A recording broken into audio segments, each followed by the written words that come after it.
Good morning. Good morning. I'm going to start with my talk first, and then we'll go into meditation afterwards.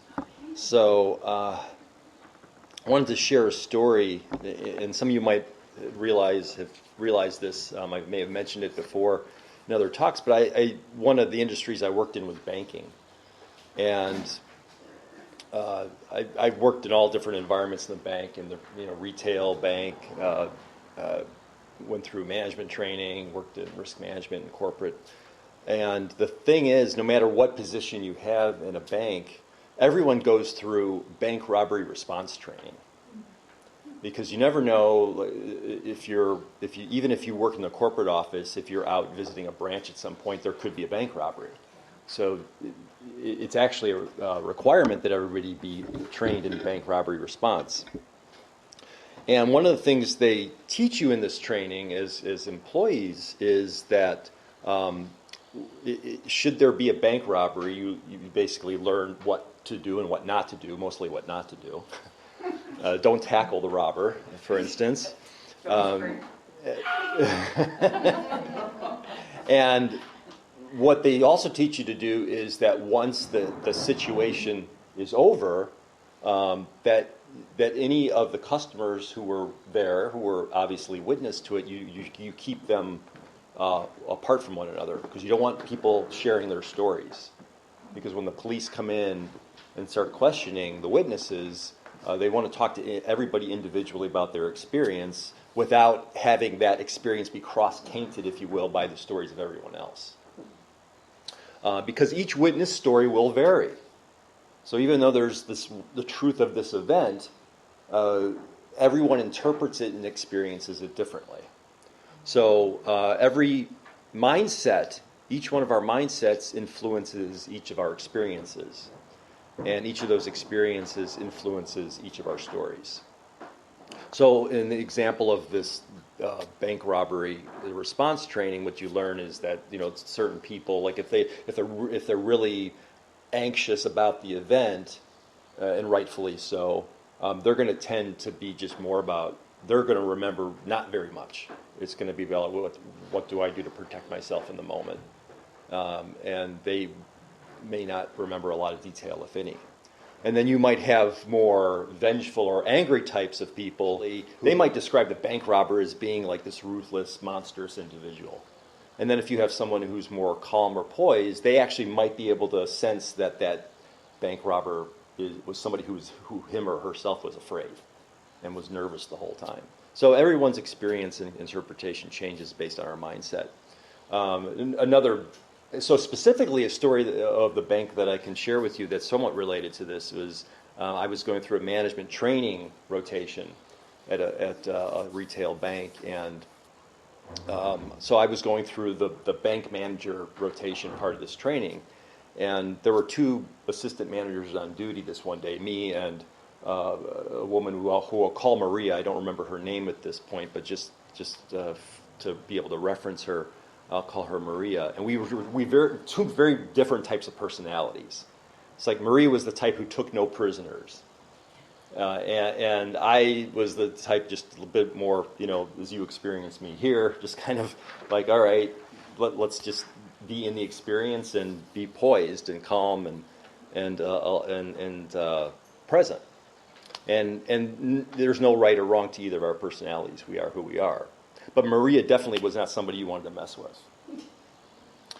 So this one day, this elderly gentleman comes into the bank, and he demands to withdraw the money that his son had in an account. Now, you don't do this in a bank.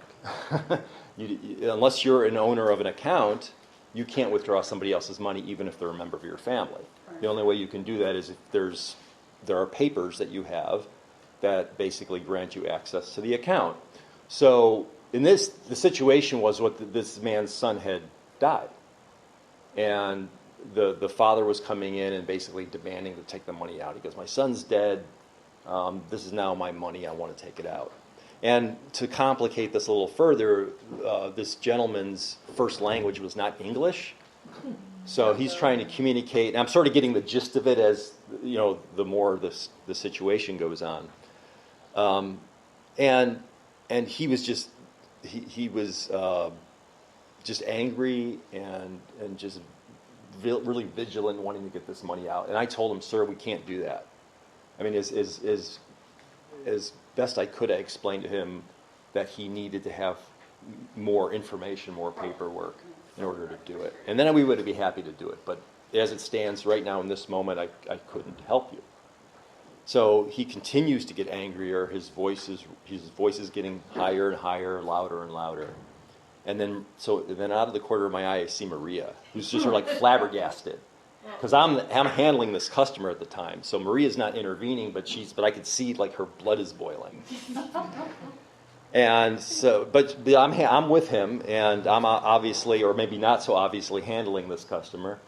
And at some point, I knew we were getting nowhere, because it was just basically he kept demanding the money. I kept trying to explain what the reality of the situation was.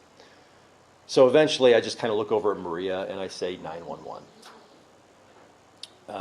And kind of mouthed it. I didn't say it out loud, but she knew exactly what I was talking about. So basically, she calls the police at that point, and maybe within 2 or 3 minutes, a police officer shows up, basically escorts the man out, and then talks to him. So he didn't arrest him. The man had committed no crime. He wasn't trying to rob the bank. But the police officer talks to the man. He comes back in then a few minutes later, because then the police officer basically asked the man to apologize to me, which he did. And I said, I accept that, and whatever I can do to help you, I will, but here's what you need to have in the future. So the incident ends. Maria comes up to me and says, it's a good thing you were talking to that guy, because if it were me, it wouldn't have ended so well. And we both experienced the situation very differently. So again, each person's mindset influences our experience, and each experience influences our story. So Jesus spoke of this as well. And he practiced this in his own way. So when Jesus was talking to the apostles about predicting his crucifixion, Peter wouldn't have any of it. And Peter said, surely this isn't going to happen. Like, how could it? You are the Savior and King. And Jesus simply responded to Peter, you're not setting your mind on the things of God, but on the things of man. In other words, you're looking at this experience through a different lens, a limited lens, and I'm looking at the experience through a spiritual lens from a higher place in consciousness.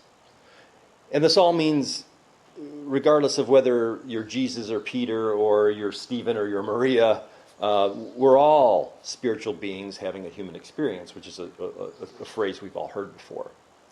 So then, if we're spiritual beings having a human experience, you might say, well, how am I supposed to ultimately behave? Am I supposed to believe as a spiritual being, or am I supposed to believe or behave as a human being?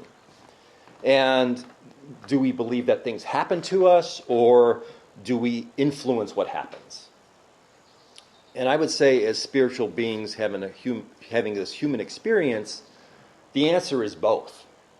That we are behaving as spiritual beings, and there are times that we behave as human beings. And probably most of the time we're behaving as human beings because we feel present physically in these vessels that we call bodies, and everything that comes wrapped up in that. So as spiritual beings, we are each on a soul's journey. And just as there's this concept of human development, from birth through infancy to adolescence, all the way through adulthood, there's also there's a spiritual development or maturity that happens. And I would say that our lesson on this earth school, if you want to call it that, is to mature both as humans and as souls, as spiritual beings. And this goes. This means that we're here to develop our spiritual sense. Because as human beings, we have our 5 senses, our 5 sensory senses that put us in touch with the physical world, and we experience through those senses, those five senses. And as human beings, as we develop, we continue to hone those senses, and we have our preferences within the scope of those senses. As souls, however, there's a sixth sense, and that's what we're here to develop as a spiritual being, is that spiritual sense. And it speaks to our third unity principle. Like, we create our experiences by the way of our thinking.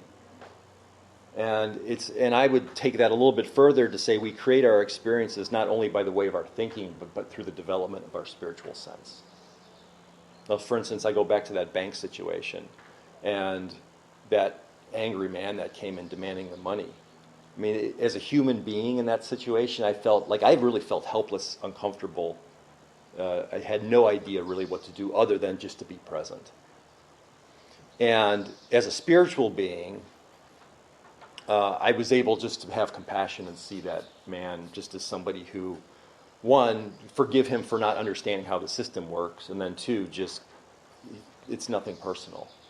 Like, he's just trying to get what he believes is rightfully his. So, and I would think, excuse me, part of his anger is losing his son, and he's portraying it. That's right. Yeah. Absolutely. Yeah. Exactly. So that was part of his grief to go to the bank and just give me the money, just give me the money. My son is dead, just give me the money. exactly. Yeah. Exactly. So I make a conscious choice. Where am I coming from in that situation? Am I going to just recite letter and verse of the policy and leave it at that, which I did and could do and can continue to stick to, or do I do that and do I also have compassion and see him as a human being going through this grief and going through just a lot of emotional turmoil that doesn't make logical sense, and that's okay. So, as spiritual beings having a human experience, it means we're spirit incarnate. We're spirit embodied, and therefore we are encoded. Like, we're literally encoded to consciously evolve as spiritual beings in these vessels of our human bodies. That coding is in us, and it expresses as us. And I would say that we're all here now. All of us are here right now in this moment as the latest conscious beings in a 13.8 billion year lineage called the universe. So from the very first, the Big Bang, as a lot of people will call it, and as it's popularly known, all the way up until now, everything that's happened and everything that's evolved through the universe, we're encoded with it. Because if you think of yourself as this body, like, where does this material come from? I mean, think of it really, we think of ourselves as certain numbers of ages, right? But really, we're actually all 13.8 billion years old because this material has been around. This material of our bodies, think about that for a moment. That the material of our bodies has actually been here in the universe since the Big Bang. So therefore, all experience, all intelligence, all of everything that has happened is actually encoded in us, in every cell and fiber of our being. So therefore, we embody all traits, all knowledge, instinct, and impulse, dating back, at the very least, to the first appearance of life on this planet as well. So that's why if we look at ourselves as conscious beings, as human beings, we know that we know that we have this kind of what they call this tripart brain. We have the kind of the primitive brain, and then on top of that's an emotional brain, and then on top of that is the conscious brain. And within that wrapper, we actually feel. We have the ability to feel and be attuned with everything that any life has ever felt and has ever expressed. So, for instance, this little guy, which I'm not sure where he's at, this bat, the fear that he probably feels, or she, is something encoded into us. So we have this animal nature and all of the instincts, the fight or flight responses that date back to the very first appearance of life that had that ability. We're encoded with it. Okay. As well, we're encoded with the intelligence of the universe that has evolved us into now these human beings that we know that we know. So importantly, as a conscious being, you have the power, and I'll call it literally the power, to choose how to behave. So if we're encoded with all of this stuff, if we're encoded with all of this instinct, raw emotion, as well as intelligence, there must be something wrapped up in there that gives us the power to choose. So, do we choose to have courage over fear? Do we choose to have love over hate? Do we choose to have compassion over apathy? And it is fully and truly up to us, individually and collectively. And of course, now this isn't always easy, as we all know. So there's a reason why there are things called triggers. when any one of us gets triggered, the default is going to go back to that primitive response, that flight or fight response that has such a long lineage of life on Earth. So let's be gentle with ourselves for feeling fearful. Let's be gentle with ourselves for sometimes feeling like we're against someone else because we have to protect ourselves. Okay? And let's take encouragement and inspiration from being endowed with the intelligence to say, wait a minute, I can stop at this moment and choose a different behavior if I want to. And I have the power to do that. And this conscious part of us, so on with life on Earth, this conscious part that expresses through us now as human beings, Homo sapiens, it's relatively new. I mean, in the grand scheme of things, if you just want to take the life of the planet Earth alone, in the grand scheme of life on Earth, we've only been conscious beings for a very short time. So we're still practicing it. We're still perfecting it. We're still trying to get it right. So it's not always easy. Those primitive patterns are well worn and they're deep-seated. So we can be gentle with ourselves as we practice expressing the power that we have to choose. So we practice little by little and day by day, and we are perfecting ourselves little by little, day by day, as universal humans, moving beyond relatively simple Homo sapiens to what Barbara Marx Hubbard called Homo universalis, which is the superconscious being. What? Universalis. So the superconscious being, and Jesus the Christ was an example of that. So all of the great avatars through history, these great spiritual beings, were very early examples of these universal humans. And they were all examples to us. So Jesus, someone like Jesus with this great power, this great conscious power. I mean, ultimately, he had, as he told Peter, you can view things from the perspective of God or from the perspective of the limited human self. As well, he had deep reverence for that power because in the end, Jesus ended up humbling himself to wash the apostles' feet. And again, Peter just didn't compute for him. Like, why would you, this great enlightened being, be washing my feet? And Jesus said, well, I'm an example. This is the example that you are to take forward as a super conscious being. Don't let it get to your head. Come from your heart in everything that you do, and that means you will be of service. So at the level of God, at the level of spirit, to think, therefore, is to create. And we could choose what the creation is. So with that, I want to move us into meditation and invite us all to become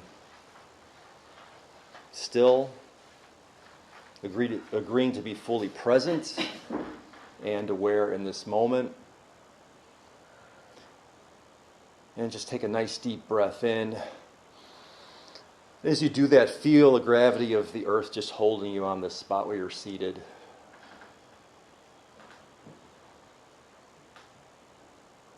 And in your mind's eye, see the Earth from outer space. That famous picture that was taken from the moon 50 years ago. That must have been so awesome at that time and remains so. That we see ourselves all together on this one planet. Alive and conscious and responsible for it.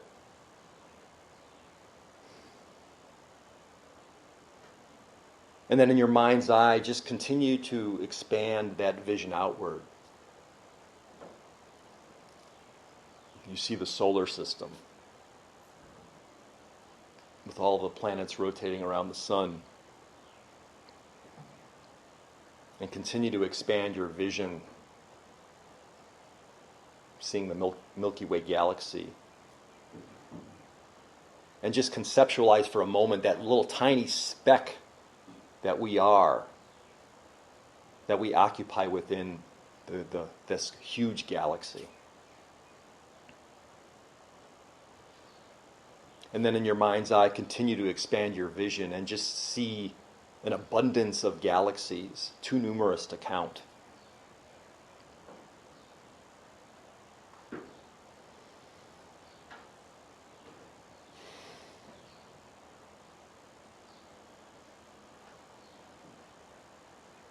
And then in your mind's eye, if you're able to in some way, there's no right or wrong to this, just take yourself back to the moment of that Big Bang. However you want to see it in your mind's eye or feel it or conceptualize it, just go back to that moment. And as it happens,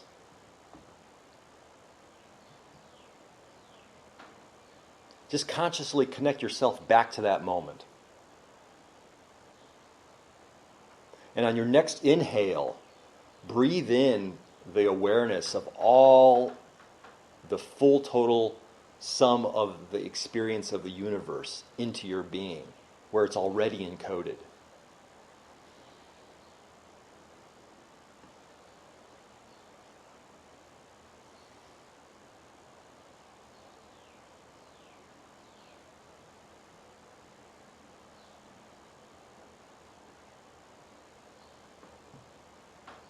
And as you become aware of your body and mind and heart and every fiber of your being literally encoded with the experience, the intelligence, the love of the universe, allow the realization of that to infuse your consciousness with absolute power, love, courage, faith. Because truly endowed with this grand total, this 13.8 billion experience of the development of the universe, we each, in all of ourselves, literally have the answers to any question and every question. We literally have the key to evolution encoded within ourselves.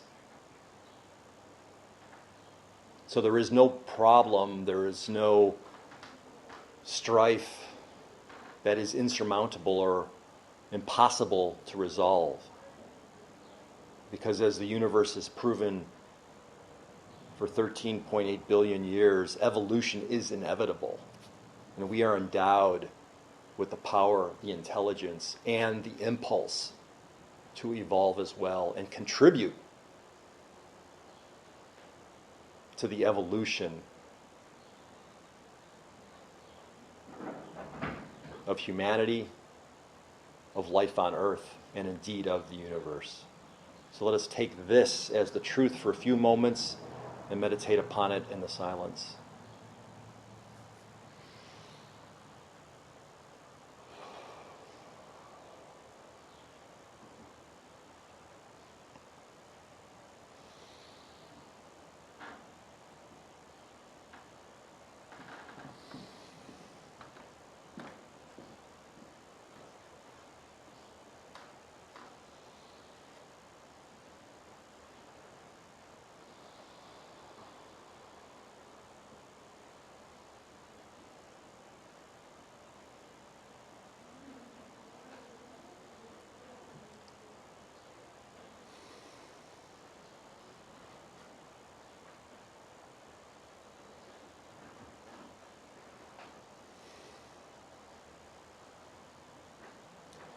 And continuing to hold that awareness that we contain the full sum of the experience, the knowledge, and the impulse of the universe in ourselves, embodied throughout. Just bring your awareness back to your physical being in this moment. Just feel your feet on the ground. Feel your back against the chair. Bring attention back to your breathing rhythm. And when you're ready, open your eyes and be here and be aware right now.